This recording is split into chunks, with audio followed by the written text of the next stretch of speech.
L'incarnation, en fait, ça consiste à expérimenter dans la matière, dans du tangible, les mémoires de votre âme pour votre propre évolution et celle des autres âmes qui sont autour de vous. Chaque âme a un rôle à jouer, soit vis-à-vis d'un groupe, soit vis-à-vis d'une autre âme en relation à plusieurs. Donc, on va en parler. Chaque conflit, chaque expérience de votre vie se montre dans votre vie, est là pour vous faire évoluer votre âme et le tout. Alors, on en reparlera.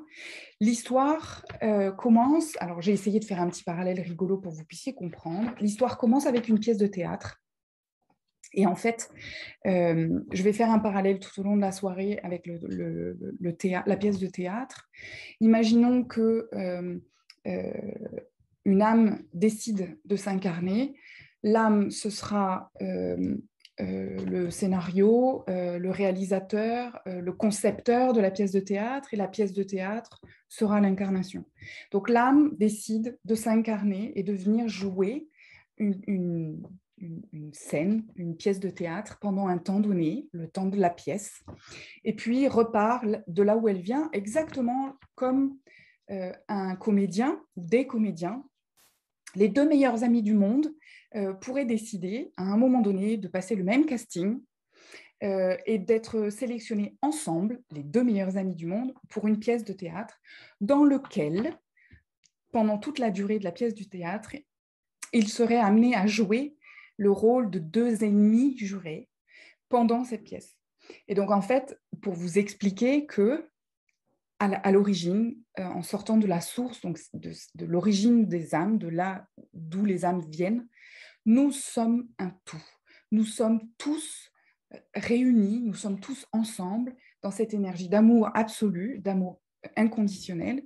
Et nous choisissons, chacun les uns après les autres, de venir s'incarner pour expérimenter dans la matière ce que nous savons tous déjà. Un artiste, un comédien, lorsqu'il vient jouer sa pièce de théâtre, connaît la pièce, le rôle qu'il va jouer. Alors dans la vie, c'est peut-être pas aussi par cœur ou aussi connu à l'avance.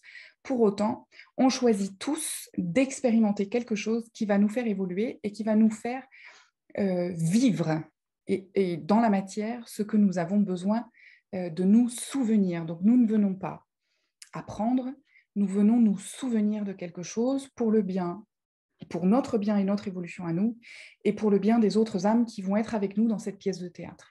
Donc si on résume, la pièce de théâtre, c'est choisir de venir vivre une expérience dans la matière avec d'autres âmes qu'on va avoir choisies avant. Et donc chacune de ces âmes va décider de s'incarner avec, alors je vais vous le faire en imager vraiment. Déjà, ce qu'il faut savoir, c'est que les âmes, quand elles s'incarnent sur Terre, elles font la queue pour ça, parce que la Terre étant une planète plutôt dense, dans lequel, en devenant humain, nous allons également avoir la grande et immense chance d'avoir un ego, un mental, de l'intellect, ce que moi je vais appeler Robert, d'accord? C'est cette partie pensante de nous qui discute non-stop, qui sait absolument tout sur tout et qui nous rappelle combien ce qu'on a fait par le passé a pu être douloureux ou dangereux ou enfin bref. Donc je vais l'appeler Robert. Pour ceux qui me connaissent, vous connaissez l'idée du Robert. Et donc les âmes, quand elles viennent sur Terre, elles savent par avance que les expériences vont être lourdes, peuvent être compliquées, mais en même temps, aussi lourdes et compliquées elles peuvent être, aussi gratifiantes elles peuvent être pour le bien du tout, pour les âmes. Donc chaque petite âme va décider d'expérimenter quelque chose qu'elles ont besoin de vivre à nouveau dans la matière, parfois à l'identique de ce qu'elles ont déjà vécu dans d'autres vies, et parfois de façon parfaitement opposée. Donc un acteur peut décider de venir vivre, alors ça a été schématisé, donc chaque âme qui va décider de venir va choisir ses partenaires pour la pièce de théâtre. Donc toi tu vas jouer mon père, toi tu vas jouer ma mère, et puis toi tu seras mon mari, ma femme, mon enfant, mon meilleur ami, etc., etc. On tape dans les mains, c'est ce qu'on appelle des contrats d'âme ou des pactes d'âme. Et on décide de s'incarner ensemble dans une même pièce de théâtre dans laquelle nous allons nous apporter les uns les autres un certain nombre d'expériences, d'événements, de situations qui va nous permettre d'évoluer et de grandir. Donc chaque petite âme va passer un contrat et va faire un choix d'expérimentation, alors plus ou moins agréable. Donc il y en a certains qui vont choisir de vivre, d'expérimenter l'amitié, d'expérimenter la violence, le deuil, l'amour, l'abandon, le rejet, la parentalité, etc., en choisissant chacun, comme des acteurs pourraient le faire dans une pièce de théâtre, un rôle. Voilà. Mais ce que je voudrais que vous vous souveniez, c'est que même si ces rôles sont les rôles de deux ennemis jurés dans cette pièce de théâtre, souvenez-vous que ce sont les meilleurs amis du monde. Et c'est le cas de toutes les personnes, absolument toutes les personnes que vous rencontrez dans votre vie, toutes les âmes que vous croisez tout au long de votre vie, qu'elles soient dans des rôles douloureux pour vous ou qu'elles soient dans des rôles aimants, ce sont toutes des âmes qui ont choisi et avec qui vous avez tapé dans la main en vous disant, toi, grâce à notre rencontre dans cette pièce de théâtre et grâce à ton rôle dans ce jeu de pièces de théâtre, tu vas me permettre d'apprendre ce que c'est que le rejet, que l'abandon, que la violence, que le deuil, parce que je sais en tant qu'âme de quoi il s'agit, je sais ce que c'est que cette expérience, mais j'ai besoin de la mettre dans la matière pour apprendre encore un peu plus, pour l'expérimenter, pour le vivre et le ressentir. Et c'est ça qui nourrit les âmes. Et chaque petite âme est là pour nous rendre un immense service d'amour pour notre propre évolution. Alors, on est d'accord, hein, quand on est en plein dedans, dans l'expérience, qu'on vit le rôle, forcément, comme chaque acteur, on va vivre le rôle à 100% et on va être investi de ce qui se joue dans la pièce, de comment on réagit, de la douleur que ça peut nous procurer. Et c'est évident. Je n'ai pas dit que c'était simple, hein. Souvenez-vous de ce que je vous ai dit, même l'inverse, l'incarnation sur la planète Terre est une des incarnations les plus lourdes, les plus difficiles qui existent, mais les plus gratifiantes. C'est un peu comme, j'en sais rien, si je vous donne un autre exemple, un examen ou un concours, plus il va être difficile si vous le réussissez dans l'apprentissage, pas dans qu'est-ce que ça donne comme résultat dans votre vie, mais si vous apprenez les leçons et si vous voyez les leçons et que vous évoluez en fonction des apprentissages que vous faites de tout ça, si vous arrivez à prendre le recul suffisant et nécessaire pour comprendre ce que vous deviez apprendre de telle ou telle expérience, eh bien, ce sera d'autant plus gratifiant de savoir que vous avez réussi ce concours, Alors, ce n'est pas un concours, la vie, hein, c'est juste pour vous donner une image. Plus c'est compliqué, plus lorsqu'on réussit des étapes ou qu'on réussit des exercices, eh bien, on est fier, on est heureux et on est content d'avoir choisi ce concours ou cet examen. Voilà, j'espère que vous avez compris le parallèle. C'est simplement, en fait, pour faire un parallèle, mais bien sûr, la vie n'est pas un examen, n'est pas un concours, c'est une expérience dans la matière pour votre âme et toutes les petites âmes qui ont choisi avec vous de venir dans cette pièce de théâtre, dans votre vie à vous, avec les rôles de chacun en fonction avec qui vous aurez tapé dans la main. Alors, souvent, nous nous retrouvons avec les mêmes âmes, euh, ou en tout cas le même groupe d'âmes. Alors, il existe des familles d'âmes qui sont des familles ayant une mission ou une implication commune. Alors, dans les différentes familles d'âmes qui existent, je vous ai les listés, alors j'ai mes tusses, mais il y a la famille des passeurs, ceux qui vont aider au passage de quelque chose. Alors, ça peut être du vivant ou au moment du décès, mais en tout cas, ce sont des âmes qui aident à passer à une étape suivante, ou à comprendre, à révéler des choses pour que les personnes puissent continuer à évoluer. Il y a la famille des maîtres, la famille des guérisseurs, la famille des chamans, la famille des guerriers. Donc, nous faisons tous partie d'une famille d'âmes et on peut décider de s'incarner dans cette pièce de théâtre avec d'autres familles d'autres âmes, de notre propre famille d'âmes, ce qui est plus facile pour nous puisqu'on est plusieurs et on se regroupe. Alors, juste un petit clin d'œil, ça veut aussi dire que certaines des personnes que vous rencontrez dans votre vie, avec qui c'est très fluide, c'est très simple, peuvent être des âmes que vous connaissez parce qu'elles font partie de la même famille que vous. C'est une hypothèse. Il y en a d'autres, on les voit juste après, mais c'est une hypothèse. Donc, l'idée, c'est en fait de s'aider, de s'entraider et à notre propre évolution personnelle et d'aider les autres également dans leur évolution, puisque chaque fois que nous, on évolue, on fait évoluer le tout, toutes les autres âmes en fait.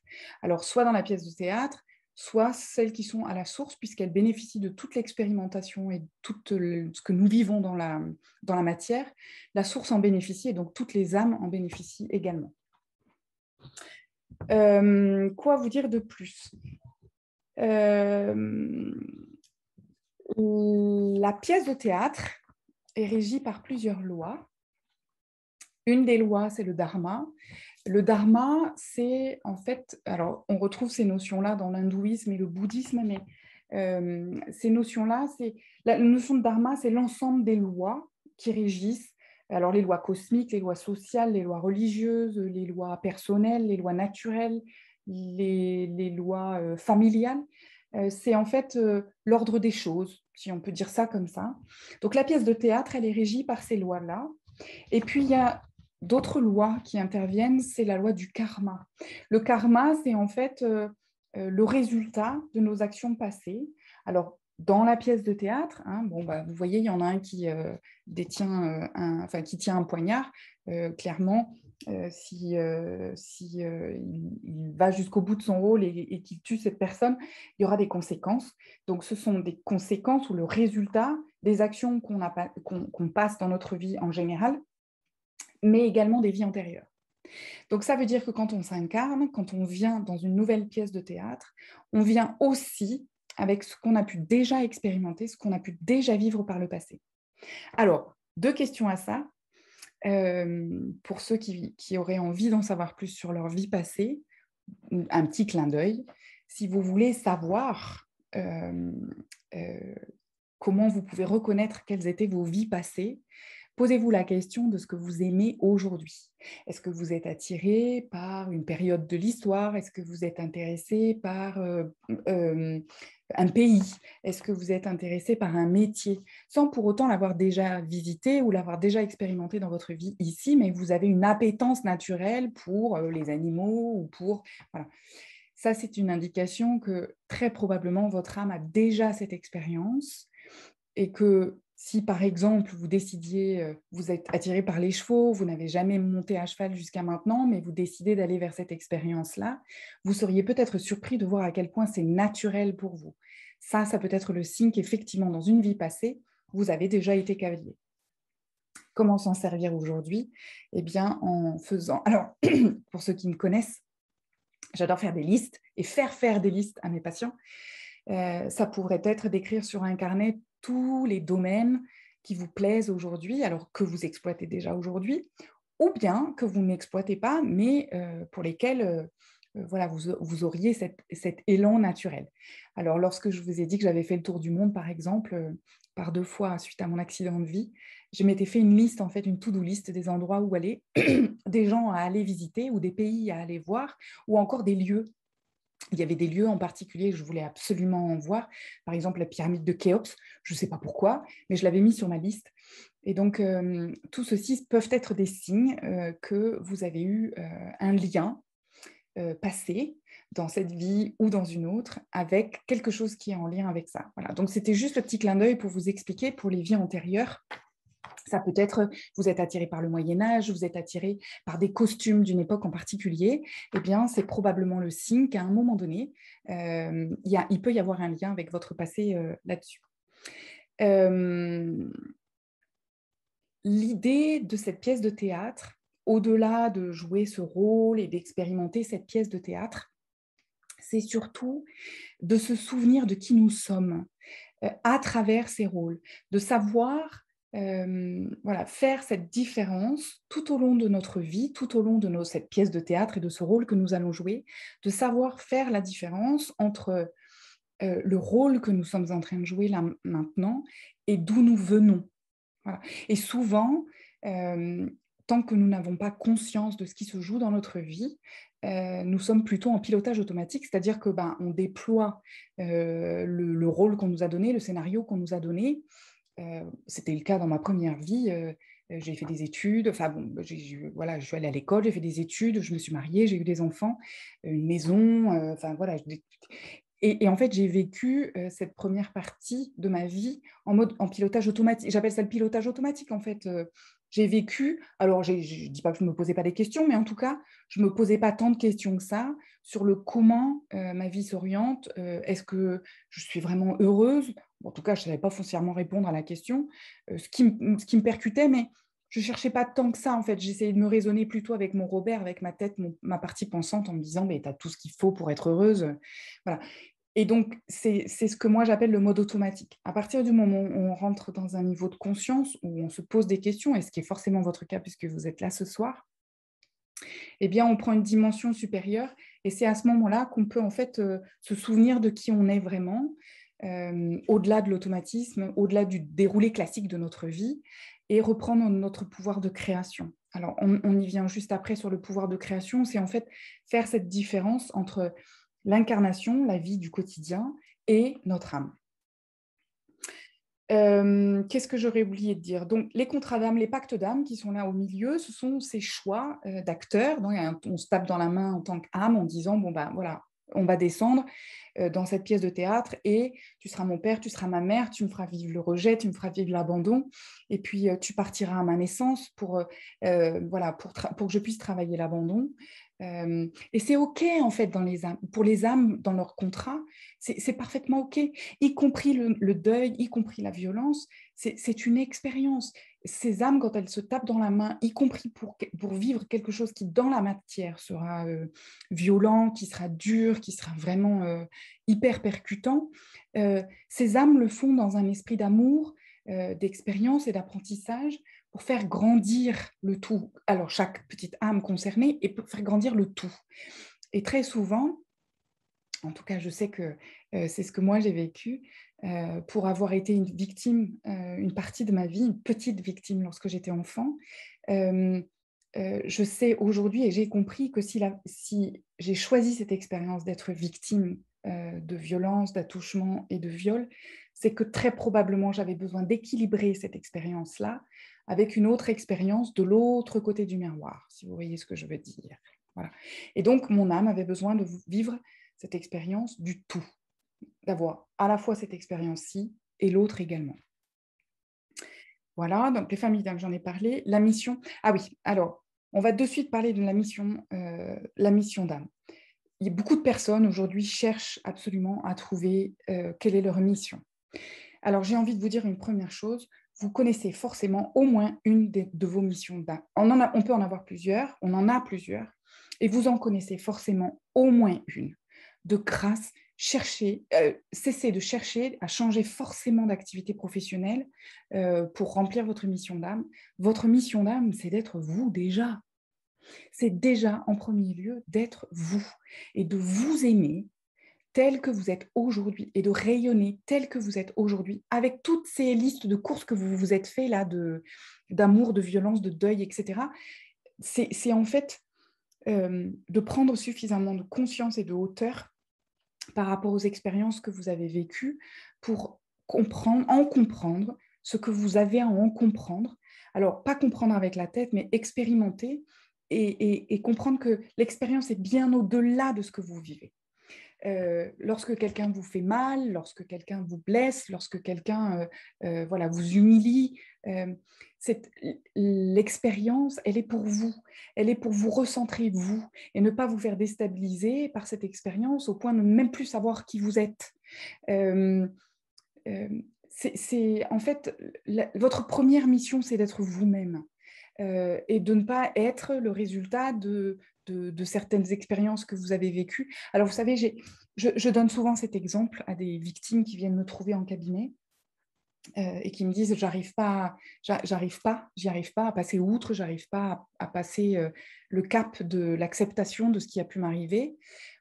Certaines ne sont même pas sur l'acceptation. Je prends très souvent cette comparaison entre le vélo et la chute du vélo. Lorsque nous apprenons à faire du vélo, lorsqu'il nous arrive de tomber, Soyons pragmatiques, hein, on est tous tombés en vélo, hein, pour apprendre à faire du vélo. Levez la main ceux qui ont déjà appris à faire du vélo sans jamais se casser la binette, soit en enlevant les petits trous et en passant directement aux deux grandes roues, soit en voulant négocier un trottoir ou un truc comme ça. On se casse forcément la binette au moins une fois, on tombe forcément au moins une fois. Pourtant, soyons pragmatiques, lorsque quelque temps après, peu importe le temps, on parle de vélo, vous dites que vous savez faire du vélo, vous savez pas que vous ne dites pas que vous êtes tombé de vélo. Quand on parle de vélo ensuite, vous arrivez très facilement à dire je sais faire du vélo et vous ne vous souvenez pas des chutes que vous avez pu avoir de vélo. Pourtant, vous êtes tombé. C'est exactement la même chose dans la vie et dans nos incarnations. Certaines personnes n'arrivent pas à passer outre les expériences qu'on a pu vivre. Alors, agréables ou désagréables, c'est souvent plutôt les désagréables qui nous arrêtent, hein, soyons... Voilà. Mais en fait, l'idée, c'est simplement de pouvoir dire, je vis, et dans ma vie, j'ai eu telle et telle et telle expérience, mais je ne suis pas le résultat de ça. Je ne suis pas ma chute de vélo. Je ne suis pas... je ne suis pas la victime que j'ai pu être par le passé, je ne suis pas la personne qui a un échec professionnel, je ne suis pas la personne qui aujourd'hui est au chômage, ou je ne suis pas non plus la personne qui aujourd'hui ne sait pas quoi faire à titre professionnel, ou qui est célibataire et qui n'arrive pas à trouver quelqu'un dans sa vie. Ça, c'est lorsque vous regardez la chute. Ça n'est pas lorsque vous regardez la capacité à faire du vélo. Rajoutez de la temporalité là-dedans et voyez la pièce dans son ensemble et non pas juste l'acte 1 et la scène 3. Voilà, donc l'idée de ça, c'est de cette pièce de théâtre et du fait que les âmes veuillent descendre, s'incarner, c'est de pouvoir apprendre la totalité des scènes et des actes d'une pièce de théâtre et non pas simplement voilà, être soit en mode automatique, soit rester bloqué sur une scène à un moment donné. L'idée, c'est d'avoir suffisamment de conscience pour comprendre à quoi ça va me servir. Qu'est-ce que je peux faire de cette expérience-là, dans ma compréhension, dans l'amour que je peux me porter à moi-même et dans l'amour que je peux avoir avec les autres.